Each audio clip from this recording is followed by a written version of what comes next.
आहात सगळे? I hope की सगळे खूप खुश असाल, मस्त असाल आणि महत्वाचं म्हणजे आपल्या आयुष्यात व्यस्त असाल. आणि ते असायलाच पाहिजे, कारण आपल्या आयुष्यातील शांतता ही भयान असते. अशी शांतता आणि भयान उदासीनता आज मी अनुभवत होते. याचं कारण म्हणजे 7 जानेवारी. या दिवशी माझ्या वडिलांना देवाज्ञा झाली. सकाळी सगळ्यांसोबत चालणारा, बोलणारा व्यक्ती संध्याकाळी सगळ्यांना सोडून निघून जातो. किती भयानक आहे हे सगळं. काही केल्यात चैन पडेना, मन आठवणींना थांबवेना, पुन्हा पुन्हा ऊर भरून यायचा आणि डोळ्यांच्या कडा आपसुकच पाणवायच्या. आणि म्हणूनच मी जवळच्या अनाथ आश्रमात जाण्याचा प्लॅन केला.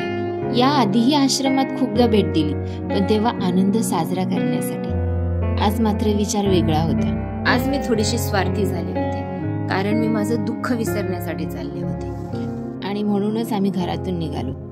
मी आणि ही बच्चे कंपनी ही आज अनाथ आश्रमात निघालेली आहे. मुलांना घेऊन जाण्याचं स्पेशल कारण म्हणजे त्यांनाही काही गोष्टींची जाणीव व्हायला हवी, इमोशनली तेही डेव्हलप व्हायला हवेत, समोरच्याचं दुःखही समजता आलं पाहिजे. आणि या वयात आपण जर त्यांना ह्या गोष्टी नाही दाखवून दिल्या तर त्यांना कधीच समजणार नाही. आणि म्हणूनच मी यांना सोबत घेऊन चालली. मुलांना दुसरं काही नाही दिलं तरी चालेल, पण चांगले विचार मात्र नक्की देण्याचा प्रयत्न करू, जेणेकरून ते भविष्यात एक चांगले नागरिक बनतील. तसं तर आम्ही आश्रमात बऱ्याचदा गेलो, पण प्रत्येक वेळी माझे आहो म्हणजे स्वप्नील माझ्या सोबत असतात. आणि म्हणूनच मी रस्ता लक्षात ठेवण्याची एवढी तसदी कधी घेतली नाही. आणि आज मात्र आम्हाला रस्ता सापडेना. इन शॉर्ट, आम्ही रस्ता चुकलो. आणि विशेष म्हणजे त्या एरियामध्ये रेल्वे स्टेशन, रिक्षा नाका, शॉपवाले, भाजीवाले यांना कोणालाच आश्रमाचा पत्ता किंवा त्यांच्या एरियामध्ये आश्रम आहे हेही माहीत नाही. याचं सगळ्यात जास्त आश्चर्य वाटलं.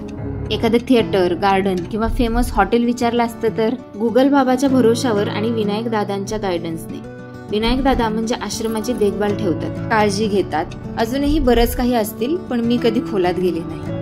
प्रत्येकाची आपली एक स्पेस असते आणि उगाचच अननेसेसरी चौकशी करत बसू नये असं मला वाटतं, म्हणून मी कधी विचारलं नाही. तर अशा प्रकारे मी आणि माझे दीर जे नेहमी माझ्या सोबत असतात ते म्हणजे आशिष भाऊजी आश्रमात पोहोचलो. मला प्रेयर टाइमला पोहोचायचं होतं, पण माझ्या अंदाजाने खूप उशीर झालाय. मुले झोपलेली नसावीत म्हणजे झालं, कारण या मुलांचं सगळं टाइमशीर आणि शिस्तबद्ध असतं. म्हणजे सकाळी 6 वाजता उठून आवरणं, स्कूलला तयार होणं, ब्रेकफास्ट, नंतर स्कूलवरून आल्यानंतर जेवण, अभ्यासाचा वेळ, संध्याकाळी खेळण्यासाठी थोडासा वेळ, नंतर प्रार्थना, त्याच्यानंतर जेवण, परत स्वतःचं सगळं आवरून दुसऱ्या दिवसाची तयारी. असा या मुलांचा दिनक्रम. हे आहे शुभांगी बालसदन. श्री व सौ नेने यांच्या मदतीने हे आश्रम उभारले गेलं व गोवर्धन साहेब यांनी देणगी देऊन खूप मोठं काम केलं. तर योगायोगाने ही मुलं आज जागी होती आणि विशेष म्हणजे या वेळेत फ्री होती, म्हणूनच विचारांची देवाणघेवाण करता आली. कारण मोटिवेट करणं किंवा चांगले विचार समोरच्या पर्यंत पोहोचवणं हे प्रत्येकालाच जमत नाही. आणि म्हणूनच या मुलांना एकटं फील झाल्यावर काय करायचं? आपण कधीच एकटं नसतो, तो परमेश्वर आपल्या सोबत असतो. पण त्याच्यासाठी आपल्याला चांगलं बनावं लागेल आणि मग चांगलं बनण्यासाठी काय करावं लागेल हे सांगत होते. आणि मुलं ही छान गुणी बाळासारखी ऐकत होती, अधूनमधून रिस्पॉन्स देत होते, त्यांचे प्रश्न विचारत होते. मुलांनी एक छानशी प्रार्थनाही मांडली.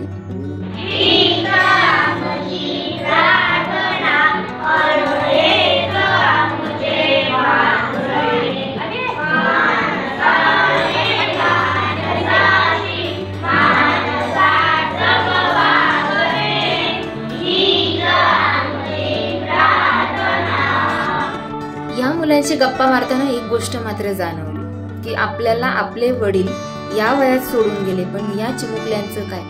त्यांना तर आई वडील आठवत पण नसतील. फक्त कल्पनाच की बाहेरच्या जगात आई बाबा मुलांना खूप प्रेम करतात, पण ते प्रेम म्हणजे असतं तरी नेमकं कसं हेही माहीत नाही. माझ्या मते नियतीने या चिमुकल्यांवर अन्यायच केले. पण असे तमाम आश्रम आहेत ज्यांनी या निरागस मुलांना पोटाशी धरलं, डोक्यावर छत्र आणि अन्न पाण्याची व्यवस्था केली. यात कार्यरत असणाऱ्या प्रत्येकालाच माझा साष्टांग दंडवत.